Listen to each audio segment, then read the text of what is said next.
update. I've already broken the ute. The diff. So it turns out they welded the spider gears and didn't do a very good job because they broke. And it looks like they had it broken at some stage and they've tried to repair it and it's probably snapped that again too. So I'm going to pull the diff out, attempt to anyway, and see if the axles have snapped and see if I can fix it. Good times. So we've gotten the diff out and I've managed to pull the axles out and also take out the center and the spider gears, and they definitely didn't do enough weld on those, and they really didn't get very much penetration on that steel there, so that was destined to let go. So I've got the options now. I'm either going to put a mini spool in it or I'm going to put a full spool, so we'll see what happens. And on further inspection of this, it's not actually snapped. It seems that the diff had a leak and they've attempted to weld it in order to seal up the leak, which obviously didn't work. And by the looks of all these welds here, they haven't done a very good job of that either, which I dare say they haven't got it hot enough, therefore they haven't been able to penetrate the steel far enough. So I'm going to give it another crack, why the hell not, and then put it all back together, and then we'll see what happens. But there was pieces of metal everywhere. They destroyed those spider gears when that let go. So there's going to be a lot of cleaning to do before any of that happens. So stay tuned and we'll see where we're at next. So I've started repairing this diff now, and as you can see, what they've done is they've used, this is the piece that went around here. And what they've done, like that's still a bit hot.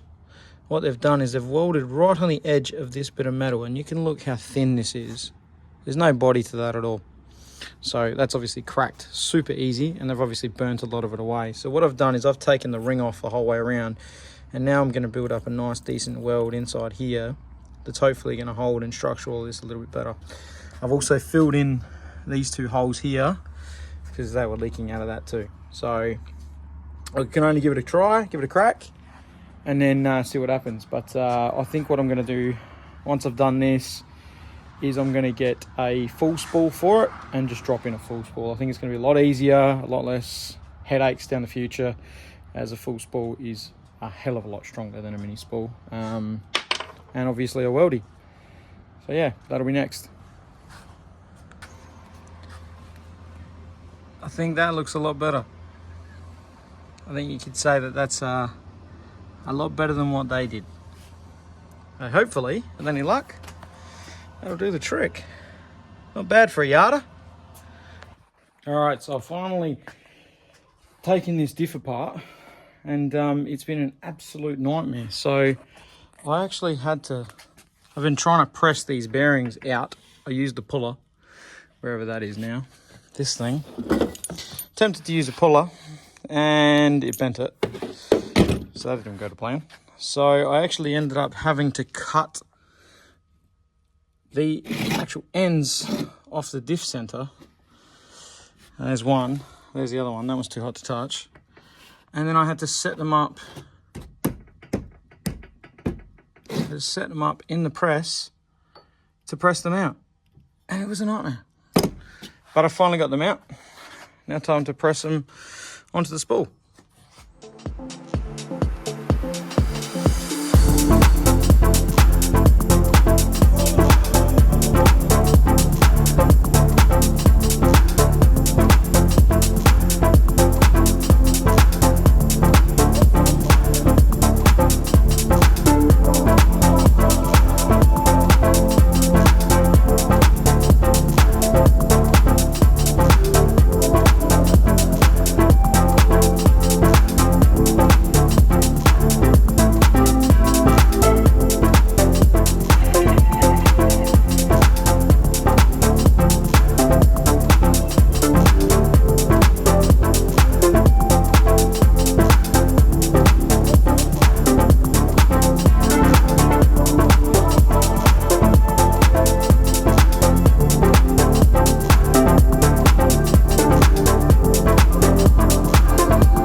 like that, we have a rebuilt diff.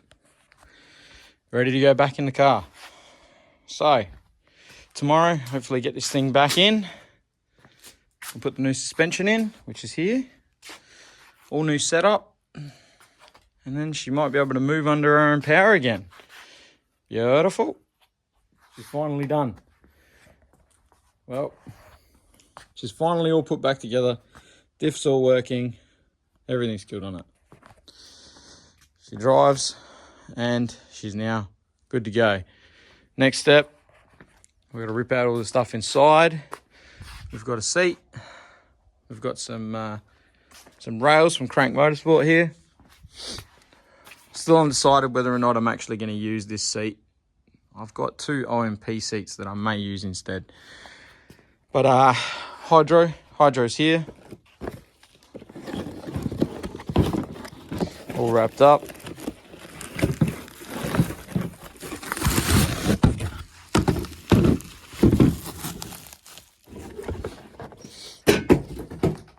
Just a cheap eBay spec one. Should do the trick. Got its own reservoir. The plan is we're going to cut off, if I can get myself a knife. Found a knife.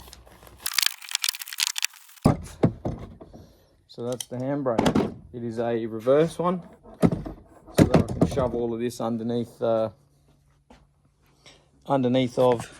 the dash or center console. So this is it. It's pretty long actually. Have to get everything ripped out and then work out where we're mounting it. So that's the next step. So I've managed to pull out all the interior now and get the seat all mounted. Stupid me, forgot to record it all. But seat is mounted, it's on slide rails. All the interior is pulled out. We have a full bin worth of interior bits. And now I'm starting to work on the hydraulic handbrake. So I've made up an angled bracket, right, that I've got to weld in. And basically it's going around there somewhere. And I've got to take the actual handbrake off of it in a sec and then tack it all in place.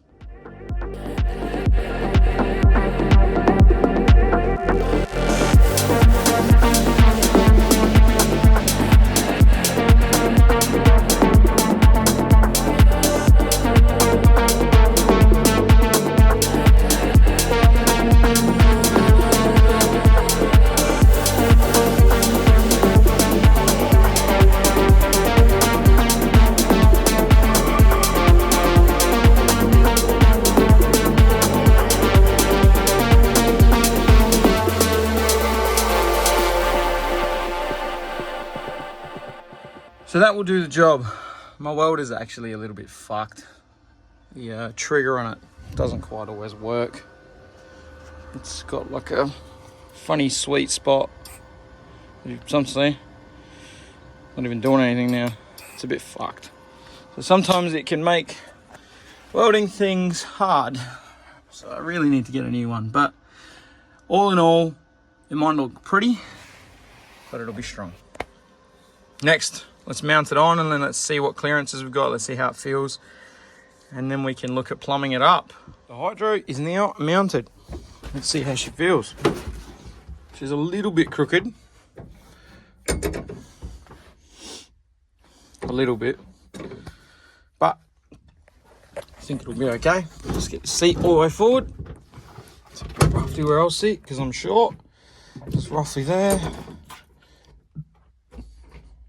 That's 5th. I mean, let's be honest, you're never going to be using 5th. 3rd. To be honest, that might be a little bit better actually, angled outwards, because I think it's a bit more natural for your arm. That's a happy fuck up. What we're looking at. Yeah, proximity's pretty good. Pretty happy with that. Now let's plumb it up. So now we're going to get to plumbing up the hydro, and what we've got is on the BAs they have your standard setup with ABS. So what we're going to do is we're going to bypass the ABS system for the rear. So we're going to disconnect the rear line, which I think is, judging by following that, it is this one. So I've got to take this out from here, and then what I'm going to do is I'm going to plumb the hydro directly into this line, so that the foot brake only controls the front brake and the hydro controls the back brake, because that's the way I like the car to be with my bias set up. Whereas when I get on the brakes with my left foot, I'm not taking too much power away from the rear, especially being NA. With the brakes being on, if you're pushing the foot brake, I'm going to be hindering the amount of wheel spin that I can actually get while powering through a corner. So in order to overcome that, we separate the two. So therefore, when I jump on the foot brake, I'm only activating the front brakes. So, all right, let's do it.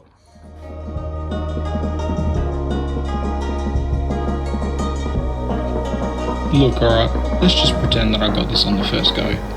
But really, it took me about 6 or 7 goes.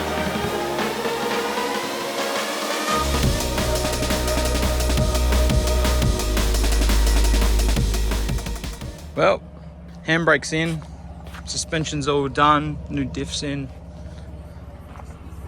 hydro's done, I think I just said that, seat's in. Tested it around. I've tested it out around my test track, but hydro is just not getting enough pressure, so I'm gonna have to look into that. Why I'm not really getting enough lock. I'm having to really pull it to get it to brake. So that's probably the next thing I gotta do. But hopefully later this week, my front coilovers will turn up and some other bits and pieces, and then we can get it ready to go to hit the track. Or at least go to the mechanic just before hitting the track. I'm liking the look of the back. She sits nice now.